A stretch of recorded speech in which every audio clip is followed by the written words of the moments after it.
ఎన్నిక రేపు కాంగ్రెస్ పార్టీకి చెంపదెబ్బ కావాల్సింది. ఇవాళ కాంగ్రెస్ పార్టీకి అది అర్థమైంది కాబట్టి మళ్ళీ బీసీలను పెట్టి నాటకం ఆడేటటువంటి పరిస్థితులకు వచ్చారు కాబట్టి వాళ్ళు ఎన్ని నాటకాలు ఆడినా ఇక వాళ్ళని నమ్మే పరిస్థితి లేదు. ఏ పార్టీ అయినా కనీసం ఒక 5-6 ఏళ్ళు కొంత స్వేచ్ఛగా ఉండేది. కానీ వాళ్ళ కాంగ్రెస్ చేసినటువంటి దుర్మార్గాలకు వాళ్ళ ఏడాది నుంచే వాళ్ళకు తిరోగమనం స్టార్ట్ అయింది. వాళ్ళు చేస్తున్నటువంటి దుర్మార్గాలతో ఇక్కడ ప్రజలలో వ్యతిరేకత స్టార్ట్ అయింది అనేటటువంటి వాస్తవాన్ని మేము గుర్తు చేస్తా ఉన్నాం. ఓకే జానయ్య గారు, మొత్తానికి జూబ్లీహిల్స్లో పోటీ చేయబోతున్నారు. ఇదే క్రమంలో బీసీ నాయకులంతా కూడా మీతో కలిసి వస్తారా?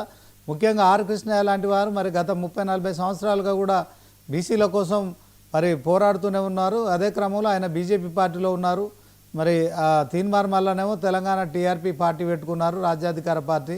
సో మరి తీన్మార్ మల్లన్న నాయకత్వాన్ని ఆర్ కృష్ణయ్య లాంటి వారు మరి దీన్ని ఏకీభవిస్తారా? ఇదే క్రమంలో మరి బీసీలంతా ఒకచోట మరి ఏకాభిప్రాయంతో ముందుకెళ్లే పరిస్థితి ఉంటుందా? దీనికోసం ఏం చేస్తే బాగుంటుంది అంటారు?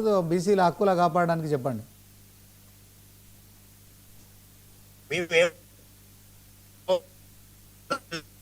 కోరుకున్న వాళ్ళందరూ మొత్తం కలిసినారు. గతంలో కలిసినాము. ఈ జాతుల్ని, మా ప్రజల్ని, మా ఓటర్లను చైతన్యం చేస్తా ఉన్నాం. ప్రజలు చైతన్యం అయితే ఆటోమేటిక్ గా మాకేం కావాలో జరుగుతుంది. నాయకుల వాళ్ళు కొంతమంది మాకు వచ్చేది పెద్దగా ఏం లేదు. అయినా ఆర్ కృష్ణ గారు వచ్చి ఇంకా కొంతమంది నాయకులు ఈ బీసీలకు అనేక సంవత్సరాలు అనేక విషయంలో మాట్లాడడం కోసం ప్రయత్నం చేస్తాం. అంతకంటే ముఖ్యమైనది ఇవాళ మా సమాజాన్ని ఏకం చేసాం కదా, ఇవాళ మా ప్రజలు ఏకమైన కదా. ఇవాళ మీరు చూసారు కదా, మొన్న 5 ఎమ్మెల్సీలలో ఇవాళ మా చైతన్యాన్ని చూసి కదా ఇవాళ అగ్రవర్ణం లేనటువంటి ఎమ్మెల్సీలను భర్తీ చేసారు.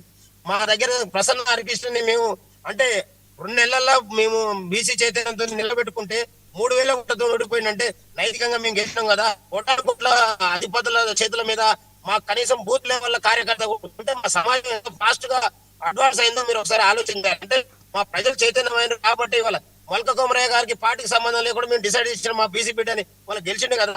అందుకని మేము ఏమంటున్నాం అంటే ఇక పైన ఈ నాయకుల్ని కాదు, అక్కడ ఉన్న మా సమాజాన్ని చైతన్యం చేసే పనిలో మేము ఉన్నాం, ఇంకా ఉంటాం, ఇంకా ముందు గ్రామాన గల్లీన ప్రతి ఇంటికి పోయి ప్రతి తల్లి కడుపులో తలకాయ పెడతాం, ప్రతి తమ్ముడి కడుపులో తలకాయ పెడతాం, ప్రతి విద్యార్థిని ఇన్వాల్వ్ చేస్తాం, ప్రతి నిరుద్యోగిని ఇన్వాల్వ్ చేస్తాం, ప్రతి యువతిని చేస్తాం, యువకుల్ని చేస్తాం. అందరినీ కూడా ఈ ఉద్యమంలోకి వాళ్ళ అవసరంగా, వాళ్ళ బాధ్యతగా, వాళ్ళకి అవసరంగా విధంగా మేము మా ప్రయత్నం చేసుకుంటూ తీసుకుపోతూ ఉన్నాం.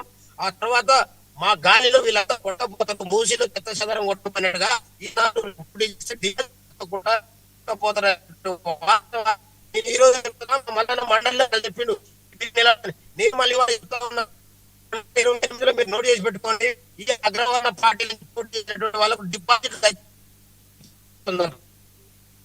Okay, thank you Janaiah garu, మొత్తానికి మీ విలువైన సమయాన్ని కేటాయించారు. సో ఒక క్లారిటీ లేదు, షూరిటీ లేదు, కానీ బీసీలంతా ఏకమయ్యే పరిస్థితి అయితే రావాల్సి వచ్చిందని మీరు